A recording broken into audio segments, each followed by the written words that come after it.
ധർമ്മസ്ഥല കർണാടകയിലെ ക്ഷേത്ര നഗരി. ദിനംപ്രതി ആയിരങ്ങൾ ഭക്തിയും സമാധാനവും തേടിയെത്തുന്ന ക്ഷേത്ര സങ്കേതം. എന്നാൽ ഈ അടുത്തിടെ ധർമ്മസ്ഥലയിൽ നിന്ന് പുറത്തുവരുന്ന വാർത്തകൾ ഒട്ടും നല്ലതല്ല. ധർമ്മസ്ഥലയിൽ നൂറുകണക്കിന് ദുരൂഹ മരണങ്ങൾ ഉണ്ടായി എന്ന ശുചീകരണ തൊഴിലാളിയുടെ വെളിപ്പെടുത്തൽ വലിയ ഞെട്ടലാണ് രാജ്യവ്യാപകമായി ഉണ്ടാക്കിയത്. വർഷങ്ങൾക്ക് ശേഷമാണ് ക്ഷേത്രത്തിലെ ശുചീകരണ തൊഴിലാളിയുടെ വെളിപ്പെടുത്തൽ രാജ്യത്തെ ആകെ ഞെട്ടിച്ചത്. നൂറുകണക്കിന് പെൺകുട്ടികളെ, അതും പീഡനത്തിനിരയായവരെ തനിക്ക് മറവ് ചെയ്യേണ്ടി വന്നിരുന്നു എന്നാണ് ഈ ശുചീകരണ തൊഴിലാളി വെളിപ്പെടുത്തിയത്. ക്ഷേത്രം അധികാരികളുടെ ഭീഷണി മൂലമാണ് ഇങ്ങനെ ചെയ്യേണ്ടി വന്നതെന്നും ഇയാൾ പറയുകയുണ്ടായി.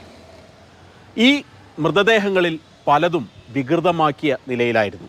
വസ്ത്രങ്ങൾ ഉണ്ടായിരുന്നേയില്ല.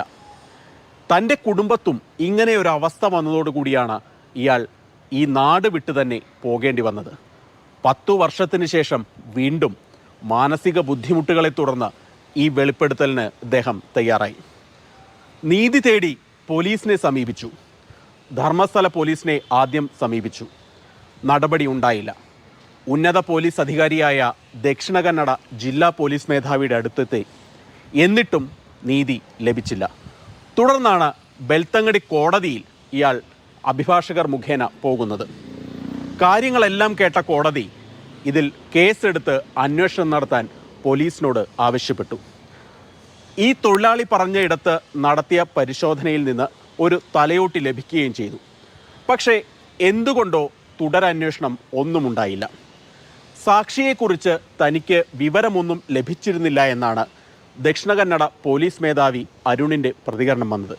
അതായത് തെളിവെടുപ്പിന് തയ്യാറായി സാക്ഷി ആ സ്പോട്ടിൽ വന്നിട്ടും പോലീസ് അവിടേക്ക് എത്തിയില്ല എന്നാണ് സാരം. 2003 അനന്യ ഭട്ട് എന്നുള്ള ഒരു മെഡിക്കൽ സ്റ്റുഡൻറ്റിനെ കാണാതായി. അതിൻ്റെ അന്വേഷണം അന്നൊന്നും നടന്നില്ല. ഈ തൊഴിലാളിയുടെ വെളിപ്പെടുത്തലിന് പിന്നാലെ അവരുടെ അമ്മ സുജാത, മുൻ CBI ഉദ്യോഗസ്ഥയാണ്, അവർ പോലീസിനെ സമീപിച്ചു. പക്ഷേ ഇപ്പോഴും അന്വേഷണം എത്തിയിട്ടില്ല.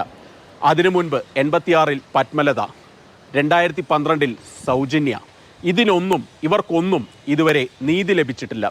കാവലാകേണ്ട, നീതി നൽകേണ്ട സർക്കാർ പോലീസ് സംവിധാനങ്ങൾ നിസ്സംഗരായി നിൽക്കുന്നു.